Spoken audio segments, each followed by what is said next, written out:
በስመ አብ ወወልድ ወመንፈስ ቅዱስ አሐዱ አምላክ አሜን። ሰላም አምላክ ምስኩላ አማልኩም ስድራ ወልድ እግዚአብሔር ከመይ ያለኩም ሰማዕትነት አየምልጥኩም ካልአትን ካብትም አብ ቅዱስ ዮሐንስ አፈወርቂ ዝተጻሕፈት ናይ ትዕቢት መጀመርያ ትብል ንእሽተይ ጽሕፍቲ ሕዘልኩም ከኣረበዮሞ ምሳይ ጽንሑ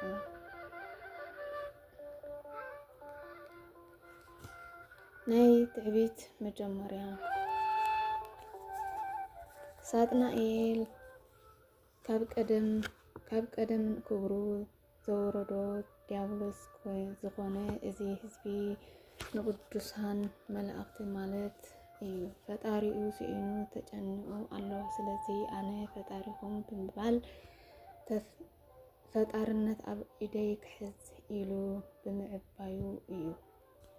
ዲያብሎስ ዝኾነ ኣቀዲሙ ዲያብሎስ ኮይኑ ስለዝተፈጠረ ኣይኮነን። ቅድሚ ብትዕቢት ምውዳቁ ናይ 10 ነገደ ናይ ኣጋእዝቲ ሓለቃን ንኡድ ክቡር መልአክ ነበረ። ካብቲ ክብሩን ሽሞቱን ዘውረዶ ትዕቢቱ እዩ። ሃልሃልትኡ ናብ ዘይጠፍእ ሓስኽኡ ድማ ናብ ዘይድቀስ ሓዊ ዝደርበዮ ትዕቢቱ እዩ። ናብ ዘለዓለማዊ ሓሳር ዝደርበዮ ትዕቢቱ እዩ። ዝተፈተኹም ኣሕዋተይ ትዕቢት ንዝነበረና ሰናይ ምግባር ዘመሃመንን ዝቐትልን ክፉእ ሕማም እዩ። ወንጌላዊ ሉቃስ እቲ ኣብ ቅድሚ ሰብ ዝኸበረ ኣብ እግዚአብሔር ግና ዝተዋረደ እዩ ከም ዝበለና ሉቃስ 16:15 ውሽጥና በትዕቢት ዝተመልአ እንከሎ ብደገና ግን እንተ መጽወትናን እንተ ጸለናን መጽዋትናን ጸሎትናን ርኩስ መስዋዕቲ እዩ። ትዕቢት እንተ ደኣ ኣዲና ውሽጥና ንጽህና የብሉን። ስለዚ ንሰብ ንጽህናኡ ከም ዝጠፍእ ዝገብሮ ዝሙት ወይ ከዓ መዝርና ጥራሕ ዘይኮነስ እንኮላይ ትዕቢት እዩ።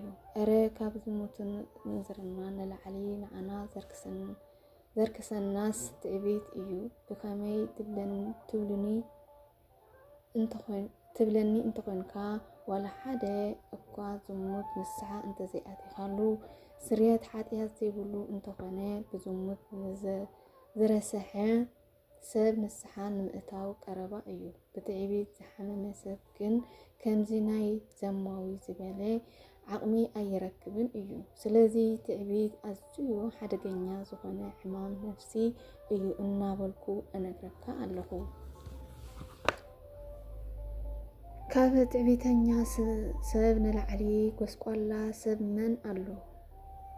ዝደለዮ ናይዚ ዓለም ሃብቲ ናይዚ ዓለም ፍልጠት እኳ እንተሃለዎ ካብ ትዕቢተኛ ሰብ ዝኸፍአ ሕሱር ሰብ ግን የለን።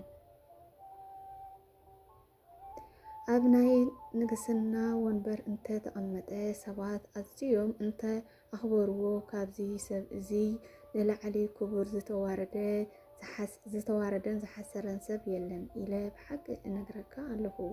እስከ ንገረኒ ናይ ኮንቱ እሞ ከዓ ሓላፍን ጠፍአን ናይዚ ዓለም ነገር ኣዝኻ ካብ ምዕባይ ንላዕሊ እንታይ ዕሽነት ኣሎ? ነዚ ጽባሕ ዝቕምስል ናይ መስከረም ዕንበባ ሃብቲ ናይዚ ዓለም ሒዙ ካብ ዘዕበ ሰብ ንላዕሊ ሕሱር ዝኾነ ሰብከ መን ኣሎ? ሕልሚ ሒዙ ነቲ ናይ ሓቂ ዓለም ካብ ዝሰኣነ ካብዚ ሰብ እዚ ንላዕሊ ውርደተኛ ኣሎ ክትብሉኒ ትኽእሉ ዲኹም? ሕጂ ካብ ወርቂ ዝተሰርሐ ዓራት ስለ ዝደቀሰ ካብ ዝዓበ ሰብ ዳሕራይ ግን ከም ነውየ ካብ ዝልምን ሰብ ንላዕሊ ዝደኪ ሰብ መን ኣሎ ክትብሉኒ ትኽእሉ? ኣሜን። ስለቃሉ ናይ ቃሉ በዓል ቤት ልዑል እግዚአብሔር ኣምላኽ ዝኸበረ ዝተመስገነ ይኹን። ናይ ቦና ቅዱስ ዮሐንስ አፈወርቂ በረከት ኣይፈለየና።